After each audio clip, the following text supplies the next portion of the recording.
Thank you for joining my channel. I'm registered psychotherapist practicing in Ontario, and today we are continuing to discuss about procrastination and what might help to decrease procrastination and to take action even when you don't feel ready. Today we will be examining some strategies that are used in different approaches to help yourself to motivate and to take action. Oftentimes, we got stuck with some feelings or thoughts that we are not ready, and it might be holding us back. However, all of us, we can learn how to take action even if we don't feel ready, even when we feel anxious and uncomfortable. And this research shows that confidence increases when we start to try and after we begin. As a psychotherapist, I often see people are waiting to feel less anxious, to feel more disciplined, to feel inspired, or to feel certain in order to take action. And in that waiting, life gets postponed.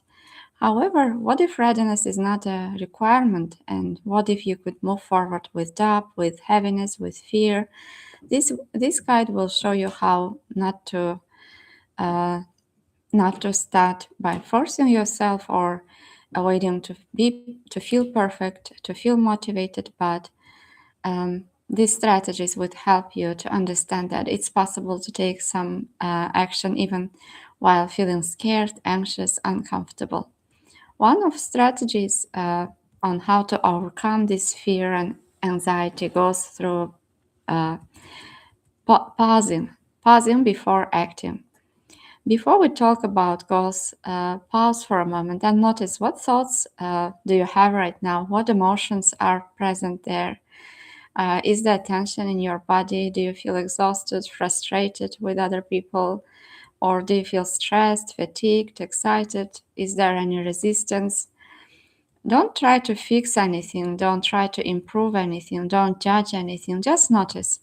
Your mind is constantly generating thoughts, your body carries sensations, emotions rise and fall. You don't need to eliminate any of them before moving forward. And this awareness is the first step because noticing your emotions and feelings and thoughts it reduces emotional reactivity. Research shows that people who are able to report mindfulness, observing their experiences without judgment, according to research, their amygdala is less reactive, meaning that brain's alarm center becomes less reactive to emotional triggers and stress over time, and stronger prefrontal regulation. And this supports greater emotional balance when just noticing arises. That's why noticing your thoughts and feelings and sensations, physical sensations, is important in order to help to regulate your feelings and to take action despite uncomfortable internal experiences. And awareness involves both attention and body signals. Recent studies link mindful awareness with interoceptive processes, the brain's ability to sense internal bodily states like breath, heart, and tension. And higher mindfulness is linked with greater interoceptive awareness and calmness when noticing bodily sensations, helping bridge body and mind experience.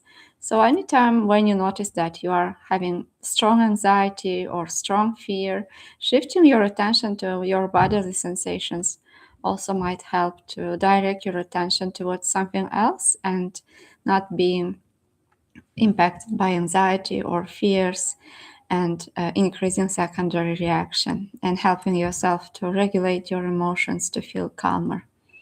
Functional imaging research shows that brain's default mode network, the network active during mind wandering, future worry, and self-refrontal thinking, becomes less dominant when people are simply noticing present experience without judgment. At the same time, executive control and salience networks, which support focus and noticing shifts in experience, become more active and better connection. So, what does it mean practically? So, when you pause and just notice, your brain shifts away from worry about the future and rumination about the past. It enhances networks involved in moment to moment awareness. It gets easier to focus, to concentrate on your work, And emotional reactivity decreases because you're observing feelings rather than reacting to them. And attention becomes more flexible. You can bring it back to your values, to whatever is important for you at that moment. And the tiny next step when you notice it drifting.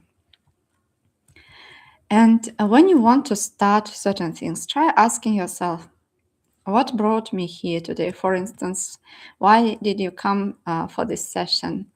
What was important for you when you were coming here? Did you wanted to learn something new? Was it courage, growth, compassion, learning, integrity, connection? And these are your values, and they are not goals, they are directions. And you can try using any value that stands up for you right now or whenever you are trying to start something new. Ask yourself, why is it important for you? Which value is behind that work?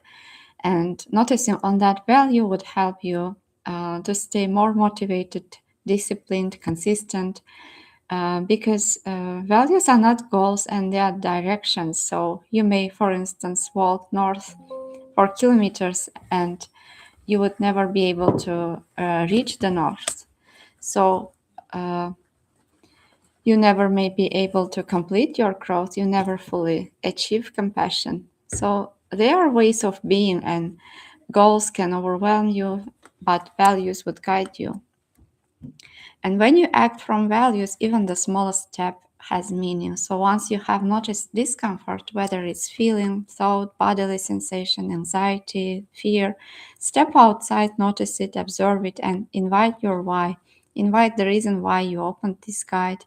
Invite the values. Why did you come to this session? And that would help you to motivate you to walk along with to what's important for you.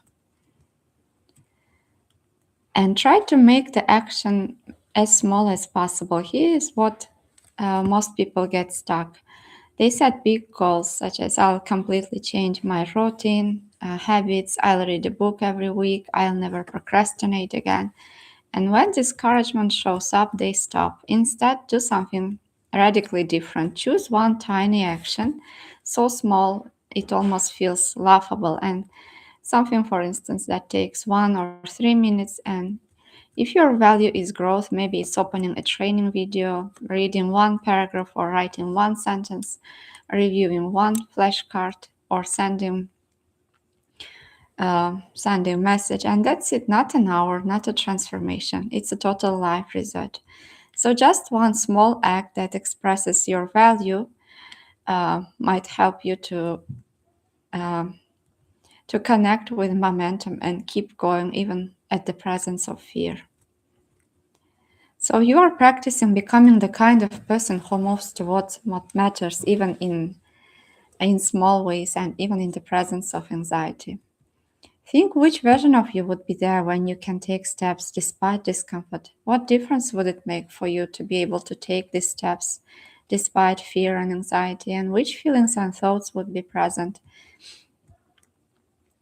When you set a big goal, such as I'll completely change my routine, your brain doesn't experience it as inspiring because it experiences it as a threat.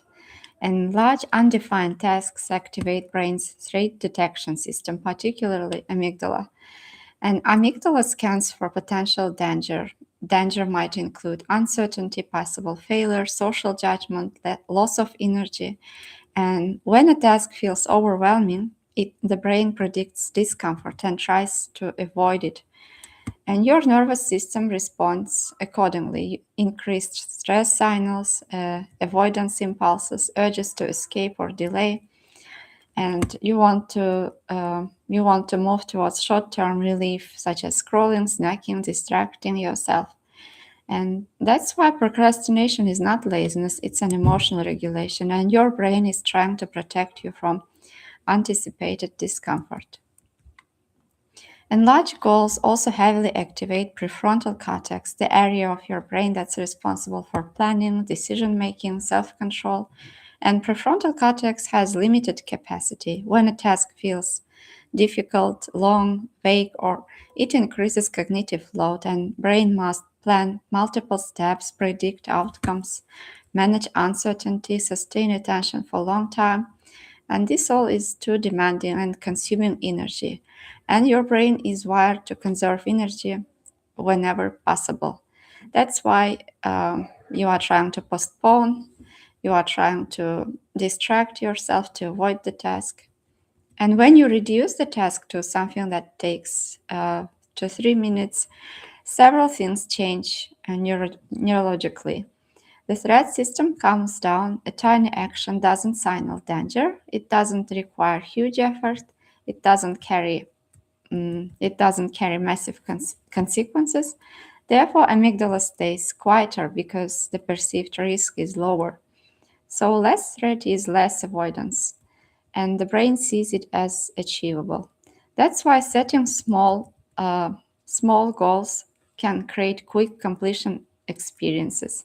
Completion activates reward pathways in your brain, particularly dopamine circuits associated with motivation and reinforcement. Therefore, even small progress generates a mild dopamine release, which increases likelihood of repeating this behavior. And your brain begins to associate action with reward rather than threat. And you can use this strategy to start something new and if you want to create new habits. Also, linking the new habit with something rewarding or the habit that was already established might also help to decrease resistance of your brain and to help you to feel safe at the moment when you are starting something new. And once you start, something important happens. Initiating action reduces anticipatory anxiety. The dread before starting is greater than discomfort of doing. And after beginning, the prefrontal cortex engages more effectively and emotional intensity decreases. That's why reading one sentence often turns into reading a page and then reading a paragraph, reading a chapter, and starting lowers the psychological barrier. And every tiny action is evidence that you can act despite discomfort. You are someone who moves toward your values, and fear doesn't control behavior. And this helps to create more confidence, and you feel better about yourself. And repeated small actions strengthen neural pathways associated with self efficacy and agency. And over time, your brain updates its prediction. Taking action is not dangerous, taking action is safe, and effort is manageable, and that you can do hard things in small pieces. Therefore, slow and partial is powerful. And when you act slowly and partially, you reduce emotional overwhelm, you reduce cognitive overload, you increase perceived control, you activate reward circuits more frequently, you build consistency instead of intensity. And intensity burns our nervous system, consistency rewires it.